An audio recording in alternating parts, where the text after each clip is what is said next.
जय हिंद, नमस्कार दोस्तों। स्वागत है एक नई वीडियो में। जिससे कि आप लोगों को मालूम है कि बिहार एसएससी का प्रैक्टिस सेट चालू किया है, जिसमें हमने बहुत सारे प्रैक्टिस सेट करवा दिए हैं, जो कि वॉल्यूम 2 का है, मार्केट में लेटेस्ट आया हुआ है। अगर आप लोग नहीं देखें तो प्ले लिस्ट में जाकर के चेक कर सकते हैं। अगर चैनल पर नए हैं तो चैनल को सब्सक्राइब कर लें, तब बेल आइकन को दबा लें, जिससे हम कोई भी वीडियो अपलोड करें तो सबसे पहले आप तक नोटिफिकेशन पहुँचे। आज का हमारा जो सेट नंबर होगा वो होगा सेट नंबर 12। चलिए देखते हैं सेट नंबर 12 का पहला क्वेश्चन क्या है। सेट नंबर 12 का जो पहला क्वेश्चन है, आपका पहला क्वेश्चन ये बोला गया है कि प्राचीन स्मारक संरक्षक एक्ट किस वायसराय के कार्यकाल में पारित हुआ था? तो वो हुआ था पर Lord Curzon. Option number C right answer होगा। अगला क्वेश्चन क्या है कि निम्नलिखित में से भारतीय ओलंपिक संघ की पहली महिला अध्यक्ष कौन बनी है? भारतीय ओलंपिक संघ की पहली महिला अध्यक्ष बनी है, वो बनी है PT Usha. Option number A right answer होगा। अगला इसमें जो नीता अंबानी क्या है कि अंतर्राष्ट्रीय ओलंपिक समिति की पहली महिला अध्यक्ष अगर पूछेगा तो वो है नीता अंबानी।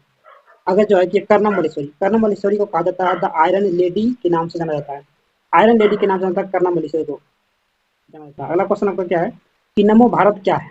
नमो भारत क्या है? तो ये है आपका भारत की पहली सेमी हाई स्पीड क्षेत्रीय रेल सेवा है। Option number C right answer होगा।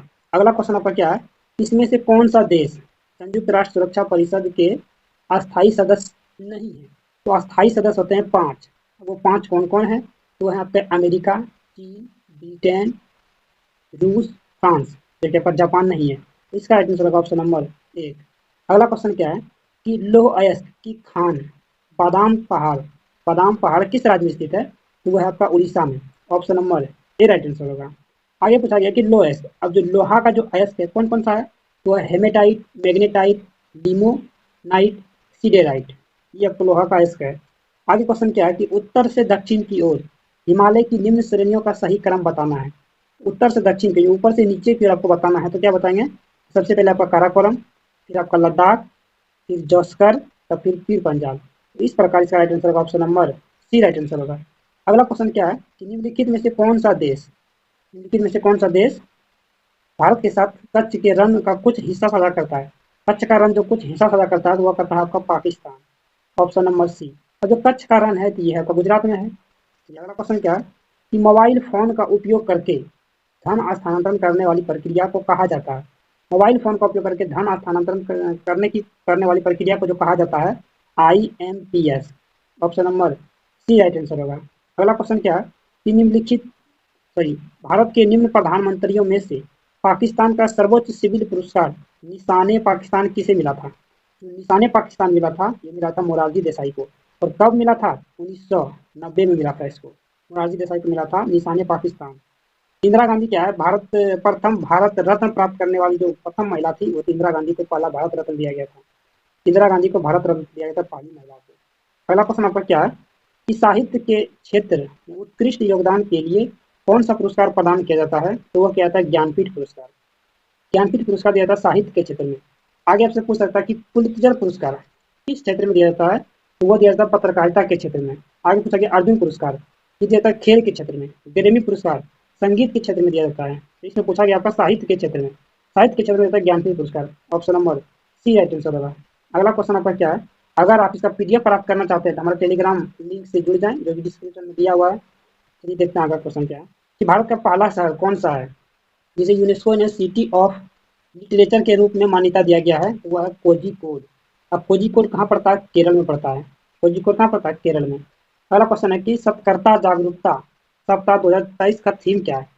सतर्कता जागरूकता दिवस पहले मनाया गया कब? ये मनाया गया था 30 अक्टूबर से लेकर के 5 नवंबर के बीच, है ना। 30 अक्टूबर से लेकर के 5 नवंबर के बीच ये मनाया गया आपका जागरूकता सप्ताह। अब पूछा कि इसका थीम क्या है? तो इसका जो थीम है वह भ्रष्टाचार का विरोध करें और राष्ट्र के प्रति समर्पित रहें। Option number D right answer होगा। आगे क्वेश्चन क्या है कि यूएस ओपन टेनिस टूर्नामेंट की शुरुआत किस वर्ष की गई थी? तो यूएस ओपन टेनिस टूर्नामेंट की जो शुरुआत की गई थी वो की गई थी 1881 में। Option number C right answer होगा। अगला क्वेश्चन क्या है कि हाल ही में किस खिलाड़ी को वर्ष 2023 के बेलन डी और पुरस्कार अवार्ड से सम्मानित किया गया है? बेलन डी और अवार्ड से जो सम्मानित किया गया है वो किया गया लियोन मेसी। और लियोन मेसी किस देश की है? तो वह अर्जेंटीना की, और ये फुटबॉल की खिलाड़ी है लियोन मेसी। अगला क्वेश्चन क्या है कि रोहतास का किला वर्तमान में स्थित है। तो रोहतास का किला जो वर्तमान में है वो है आपका पाकिस्तान में। और जो रोहतास का जो किला है ये शेर शाह सूरी ने बनवाया था। रोहतास का किला किसने बनवाया था? तो शेर शाह सूरी ने बनवाया था। अगला क्वेश्चन क्या है? ये आपका मैथ रीजनिंग का है। अगर आप इसका पीडीएफ प्राप्त करना चाहते हैं तो हमारे टेलीग्राम से जुड़े, जिससे कि आपको पीडीएफ वहाँ मिलेगा फ्री में, जिससे कि आप सेट लगा सकते हैं। इसका आपको आंसर भी मिलेगा। चलिए अगला क्वेश्चन आपका क्या है? अगला क्वेश्चन है कि ब्रिटिश एंड यूरेंस चैंपियनशिप में भाग लेने वाली पहली महिला भारतीय कार रेसर कौन है? तो भारतीय कार रेसर कौन बनी है? चलिए देखते हैं इसका ऑप्शन क्या है। तो वो बन गई है आपका हुसैन मुश्ताक। कौन बन गई है? तो हुसैन मुश्ताक बन गई है। Option number C right answer होगा। अगला क्वेश्चन क्या है कि भारत में प्रांतीय स्वायत्तता का प्रवेश, भारत में प्रांतीय स्वायत्तता जो प्रवेश है ये किसके द्वारा किया गया है? तो ये किया गया 1935 के भारत सरकार अधिनियम से हुआ है। किससे हुआ है? तो 1935 के भारत सरकार अधिनियम से हुआ है। अगला क्वेश्चन क्या है कि भारत में द्विसदनात्मक व्यवस्थापिका तो किस अधिनियम द्वारा प्रारंभ किया गया था? तो ये किया गया था 1919 का अधिनियम। तो 1919 का अधिनियम क्या था? इसको कहा जाता है मॉन्टेग्यू चेम्सफोर्ड सुधार। 1919 के अधिनियम को कहा जाता है मॉन्टेग्यू चेम्सफोर्ड सुधार कहा जाता है। अगला क्वेश्चन क्या है कि प्राचीन काल के महाविधि निर्माता कौन थे? तो प्राचीन काल के महाविधि निर्माता थे Manu. Option number C right answer होगा। अगला क्वेश्चन क्या है कि अगला क्वेश्चन आपका क्या है कि दलित वर्गों का संघ स्थापित किया गया था। दलित वर्गों का जो संघ स्थापित किया गया था वो डॉक्टर भीमराव अंबेडकर के द्वारा किया गया था। किसके द्वारा किया गया था? डॉक्टर भीमराव अंबेडकर के द्वारा किया गया था। भीमराव अंबेडकर ने स्वतंत्र लेबर पार्टी की स्थापना की थी। भीमराव अंबेडकर ने स्वतंत्र लेबर पार्टी की स्थापना 1936 ईस्वी में किया गया था। 1936 ईस्वी में किया गया था। आपका आगे क्या है? अगला क्वेश्चन देखते हैं। निम्नलिखित में से कौन सा त्योहार सूर्य भगवान और उसकी पत्नी उषा को समर्पित है? वह है Chhath Puja. Option number A right answer होगा। अगला क्वेश्चन क्या है कि अंतर्राष्ट्रीय कृष्ण भावनामृत संघ, इसको कहते हैं इस्कॉन, की स्थापना किसने की थी? तो इस्कॉन की जो स्थापना की थी वो किया गया था, वो किसने किया था? तो वो किया था आपका भक्ति Vedanta Swami Prabhupada. Bhakti Vedanta Swami Prabhupada. Option number A right answer होगा। अगला क्वेश्चन आपका क्या है? अगला क्वेश्चन है कि भारतीय रिजर्व बैंक की मौद्रिक नीति समिति में कुल कितने सदस्य होते हैं? तो वो होते हैं 4 सदस्य। कितने सदस्य होते हैं? 4 सदस्य। अब जो ये है कितने सदस्य होते हैं? तो 4 सदस्य होते हैं। मौद्रिक नीति, एक वर्ष में 4 बार मौद्रिक नीति जारी की जाती है। 4 बार मौद्रिक नीति जारी की जाती है। अगला क्वेश्चन क्या है कि सिंधु नदी ग्रेट इंडियन डेजर्ट के किस दिशा में स्थित है? सिंधु नदी जो है ना, सिंधु नदी ग्रेट इंडियन डेजर्ट के किस दिशा में स्थित है? वह पश्चिम दिशा में। Option number D right answer होगा। अगला क्वेश्चन क्या है कि निम्नलिखित में से कौन सा युद्ध घरेलू उत्पाद की अवधारणा का सबसे अच्छा निरूपण करता है? तो वो जो करता है निरूपण वो कौन करता है? Option number C GDP minus मूल्यह्रास। Option number C right answer होगा। अगला क्वेश्चन है कि प्राचीन विद्वान पाणिनि को डैश के क्षेत्र में उनके योगदान के लिए जाना जाता है। तो वो किसके लिए जाना जाता है? तो वो जानता है संस्कृत व्याकरण के लिए। Option number D right answer होगा। अगला क्वेश्चन क्या है कि आगरा नगर की स्थापना किसने की थी? वो किया था सिकंदर लोदी ने। Option number D right answer होगा। अगला क्वेश्चन आपका क्या है? अगला क्वेश्चन है, देख सकते हैं आप, अगला क्वेश्चन आपका ये है करेंट कि जून 2023 को संपन्न महिला हॉकी जूनियर चैंपियनशिप 2023 का खिताब किस देश ने पहली बार जीता है? तो किस देश ने पहली बार जीता? तो वो जीता भारत ने। Option number A right answer होगा। अगला क्वेश्चन क्या है कि अबुल फजल के हत्यारे को पुरस्कृत किया था? किसने किया था अबुल फजल के हत्यारे को? वो किया था जहांगीर ने। Option number B right answer होगा। अगला क्वेश्चन क्या है कि भारत में ब्रिटिश साम्राज्य के अंतर्गत अवध को जो मिला लिया गया था किसके द्वारा? पूछा गया कि सहायक गठजोड़ की नीति द्वारा। नहीं, गलत है ये। अतिक्रमण के सिद्धांत के अंतर्गत नहीं, कुशासित राज्यों की घोषणा करके अवध को ब्रिटिश साम्राज्य में मिला लिया गया, ये सही है। Option number C right answer सही होगा। अगला क्वेश्चन आपका क्या है? ये आपका देख सकते हैं कि मैथ का क्वेश्चन है। ये आपका मैथ का है। अब इसका पीडीएफ प्राप्त करना चाहते हैं तो टेलीग्राम से जुड़िए और वहाँ से पीडीएफ प्राप्त कीजिए, क्वेश्चन को लगाइए। जितना क्वेश्चन को लगाइएगा उतना आपके लिए ईजी होगा। तो ये आपका मिलान है, जोड़ा को मिलान करना है। चलिए मिलान करते हैं। पूछा कि 1950-1964 के दौरान भारत की विदेश नीति का जो लक्ष्य था वो क्या था? तो वो लक्ष्य था रेखा अखंडता, क्षेत्रीय अखंडता और संप्रभुता की रक्षा तथा आर्थिक विकास। इसका एक का होगा 2। अगला है पंचशील। पंचशील जो है, पंचशील बोला गया है कि शांतिपूर्ण सह अस्तित्व के 5 सिद्धांत, यह है पंचशील का। आगे है बाडुंग सम्मेलन। बाडुंग सम्मेलन जो है ये है आपका बाडुंग सम्मेलन जो आपका तिब्बत के धार्मिक नेता जो सीमा पार करके भारत आज चले आए, ये इसके लिए। और दलाई लामा क्या आ जाएगा, दलाई लामा क्या होगा, 4 का ऑप्शन नंबर होगा। तो सॉरी भाई, फिर से इसको देख लेते हैं। इसका पूछा गया क्या कि 1950 से 1964 के दौरान भारत की जो विदेश नीति का जो लक्ष्य है वो क्या रखा गया है, वो रखा गया क्षेत्रीय अखंडता और संप्रभुता की रक्षा तथा आर्थिक विकास। पंचशील समझौता क्या है, शांतिपूर्ण सहअस्तित्व के 5 सिद्धांत।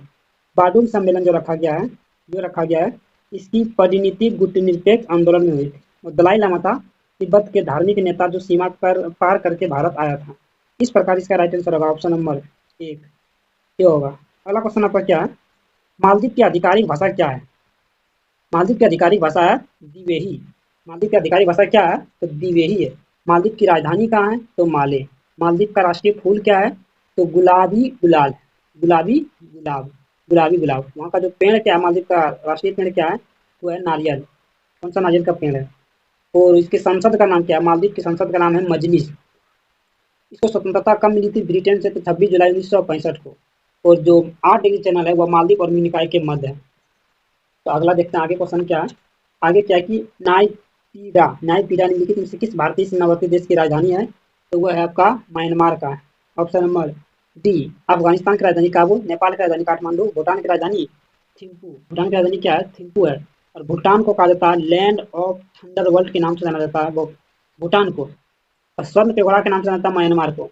आगे क्वेश्चन क्या है कि निम्नलिखित भाषाओं में से किसको सरकार ने क्लासिक भाषाएं की घोषणा की है, तो वो किया गया सरकार ने जो क्लासिक भाषाएं की जो घोषणा की गई है वो की गई है 6। कितनी भाषाओं को किया गया है, तो 6। अब 6 को हम नाम बोलते हैं क्या करके, अब इसको नोट कर सकते हैं। तो पहला आपका तमिल, तेलुगु, संस्कृत, कन्नड़, मलयालम और उड़िया।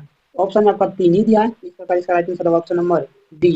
अगला क्वेश्चन क्या है कि बिहार पंचायत राज अधिनियम, है ना, बिहार पंचायत राज अधिनियम 2006 की धारा 90 की उपधारा 1 के अधीन कौन सी संस्था की स्थापना हुई थी, वो थी ग्राम कचहरी। Option number C right answer होगा। अगला क्वेश्चन क्या है कि अंधेर नगरी चौपट राजा नामक नाटक किसके द्वारा लिखी गई है। अंधेर नगरी चौपट राजा तो नामक नाटक जो लिखी गई है वो लिखी गई है Bharatendu Harishchandra. Option number C right answer होगा।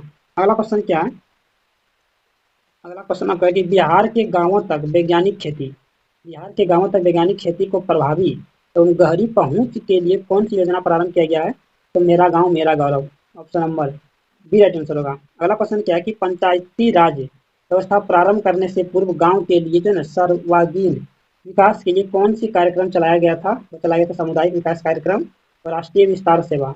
Option number C right answer होगा, ए और बी दोनों। अगला क्वेश्चन क्या है कि भारत के उच्चतम न्यायालय का आदर्श वाक्य क्या है, तो उसका यतो यतो धर्म ततो जया। Option number C right answer होगा। अगला क्वेश्चन आपका क्या है कि वरुण, है ना, अरुण, वरुण और तमूर नदियां डैश प्रणाली का हिस्सा है, तो वो किसका हिस्सा है, किस प्रणाली का हिस्सा है, तो वो आपका कोसी नदी को, कोसी नदी बिहार का अभिशाप कहा जाता है, कोसी नदी को कहा जाता है। अगला क्वेश्चन क्या है कि 2011 के जनगणना के अनुसार किस राज्य की जनसंख्या सबसे कम है, तो वो है सबसे कम आपका सिक्किम का। ये आपका राज्य में जनसंख्या में, क्षेत्रफल पूछेगा तो गोवा, गोवा आ सकता है। और आपका आगे क्या है, अगला क्वेश्चन देखते हैं कि दिफू दर्रा कहाँ स्थित है, तो दिफू दर्रा है आपका अरुणाचल हिमालय में। Option number B right answer होगा। अगला क्वेश्चन क्या है कि भारत की संसद में पहला लोकपाल विधेयक कब पेश किया गया था, तो पहला लोकपाल विधेयक जो पेश किया गया था वो किया गया था 1968 में। पूछा गया कि देश का पहला लोकपाल कौन बना था, वो बना था पिनाकी चंद्र घोष, पिनाकी चंद्र घोष बना था। अगला क्वेश्चन आपका क्या है, अगला क्वेश्चन देखते हैं। अगला क्वेश्चन है सूची 1 को सूची 2 से मिलान करना है। एक तरफ पर्वत शिखर दिया गया है, दूसरी तरफ ऊंचाई। तो कामेत की जो ऊंचाई है ना, कामेत की जो ऊंचाई है वो क्या है आपका, कामेत का ऊंचाई है 7756, 7756। कंचनजंगा की जो ऊंचाई है वह है आपका 8586। नंदा देवी की जो ऊंचाई है वो आपका 7816 है। केटू का 8611 इस मीटर में है। तो इस प्रकार इसका राइट आंसर होगा ऑप्शन नंबर डी। अगला क्वेश्चन क्या है, निम्नलिखित में से कौन सा, निम्नलिखित में से कौन सा प्रत्यक्ष लोकतंत्र का साधन नहीं है, प्रत्यक्ष लोकतंत्र का जो साधन नहीं है वो है जेडी मेड रिंग, जेडी मेड रिंग नहीं। Option number D right answer होगा। अगला क्वेश्चन क्या है कि निम्नलिखित में से तीन किसी एक प्रकार समान है और एक अलग है, तो अलग की पहचान कीजिए। आपका आंख, नाक, कान एक है लेकिन गला आपका अलग है। Option number A right answer होगा। अगला क्वेश्चन क्या है, ये आपका देख सकते हैं लिंक का है। अगर ये पीडीएफ प्राप्त करना चाहते हैं तो टेलीग्राम से जुड़िए, तो वहाँ से पीडीएफ आप प्राप्त कर सकते हैं। आगे आपका क्या है, इस आपका रीजनिंग का है। यहाँ से आपका जीएस का है। निम्नलिखित में से कौन सा प्रत्यक्ष कर का उदाहरण नहीं है? प्रत्यक्ष कर, सबसे पहले प्रत्यक्ष कर क्या आता है? जो डायरेक्ट लगता है, व्यक्तियों को जो डायरेक्ट टैक्स लगता है उसको कहते हैं प्रत्यक्ष कर, और जो डायरेक्ट नहीं लगता, इनडायरेक्ट लगता है उसको कहते हैं अप्रत्यक्ष कर। तो मतलब कौन प्रत्यक्ष कर नहीं है? तो वस्तु एवं सेवा का जीएसटी। जीएसटी डायरेक्ट लगता है? नहीं, किसी वस्तु खरीदने पर लगता है, तो ये आपका अप्रत्यक्ष कर हो गया। जीएसटी हो गया, उत्पाद शुल्क हो गया, सीमा शुल्क हो गया, सेवा कर हो गया, ये सब क्या आपका अप्रत्यक्ष कर है। जब आपका प्रत्यक्ष कर का उदाहरण पूछेगा तो आपका संपत्ति कर, व्यवसाय कर, आयकर, टैक्स जिसको कहते हैं उपहार कर, निगम कर, ब्याज कर, ये सब आते हैं आपका प्रत्यक्ष कर। अगला क्वेश्चन आपका क्या है? अगला क्वेश्चन आप देख सकते हैं। अगला क्वेश्चन आपका 92।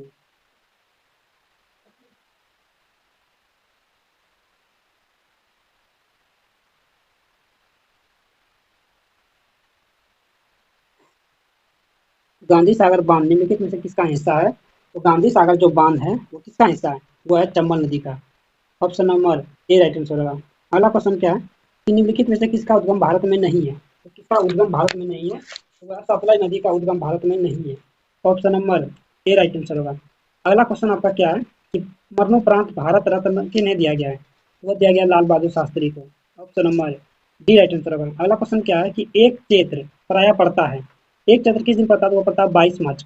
Option number D right answer होगा। अगला क्वेश्चन है क्या है कि जिस ताप पर द्रव का वाष्प दाब एक वायुमंडलीय दाब के बराबर हो जाता है उसको क्या कहते हैं? उसको कहते हैं क्वथनांक, यानी कि बॉइलिंग कहते हैं।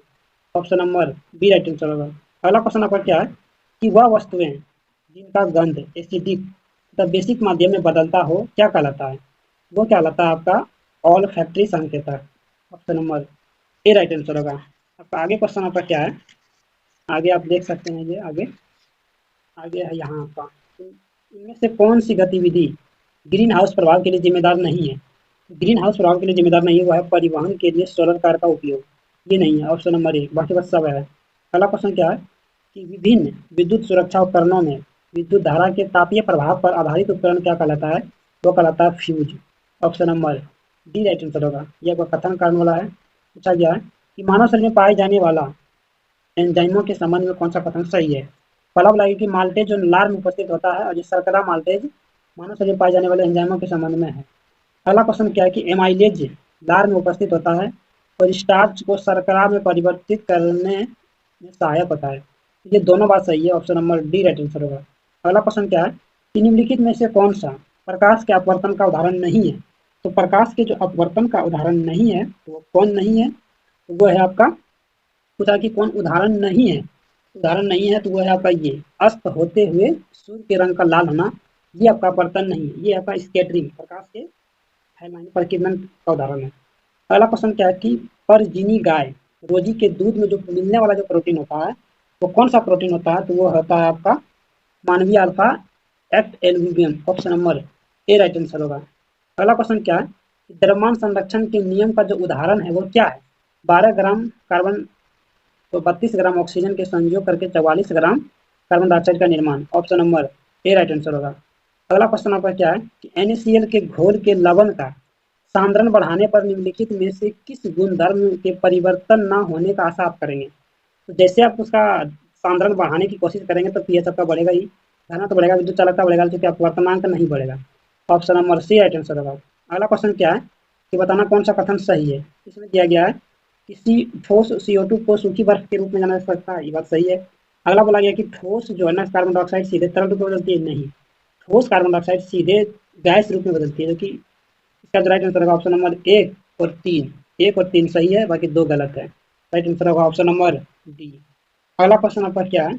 इधर आपका जो है कि ये देख सकते हैं रीजनिंग का है, इसको PDF प्राप्त करके आप हल कर सकते हैं। आगे आपका क्या है? ये आपका रीजनिंग का है, ये आपका रीजनिंग का है, ये सब रीजनिंग का है। एक क्वेश्चन यहाँ है कि सूर्योदय तथा सूर्यास्त के समय सूर्य का रक्तताप प्रतीत होना जो निम्नलिखित में से किस घटना पर महत्वपूर्ण योगदान का है? तो वो कौन सा योगदान है? तो वो है आपका प्रकाश का प्रकीर्णन। Option number B right answer होगा। अगला क्वेश्चन क्या है? मिल्क ऑफ मैग्नीशिया का पीएच मान कितना होता है? वो होता है 10.5। Option number C 10.5। Milk of magnesia का फॉर्मूला क्या होता है?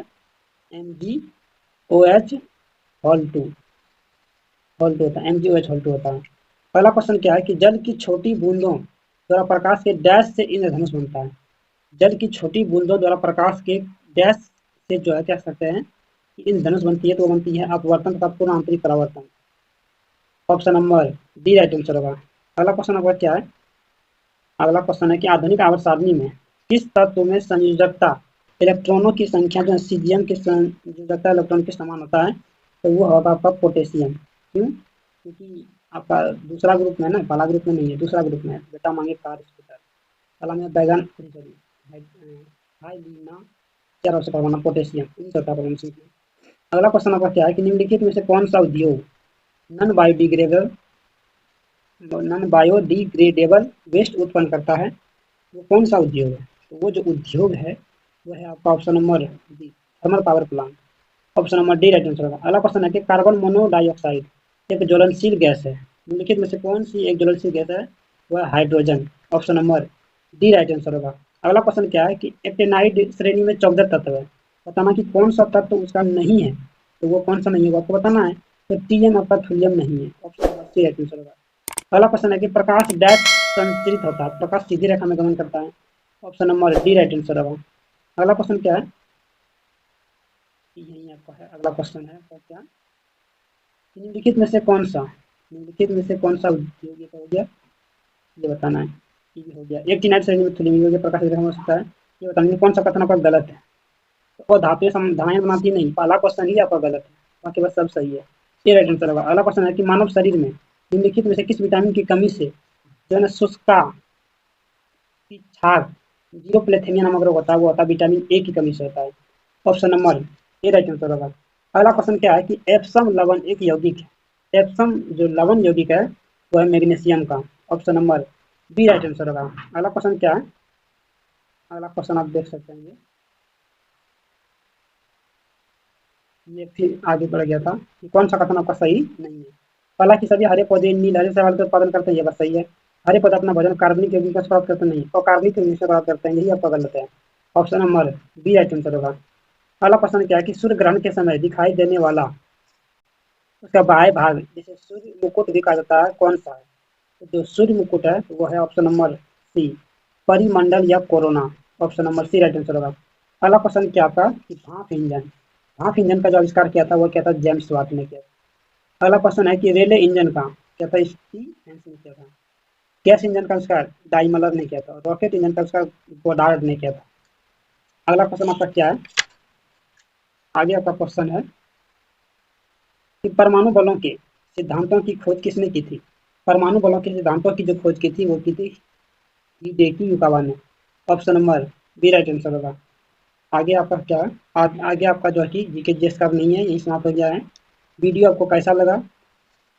वीडियो को शेयर करें, कमेंट करें, लाइक करें, और मिलते हैं नेक्स्ट वीडियो में। तब तक के लिए जय हिंद।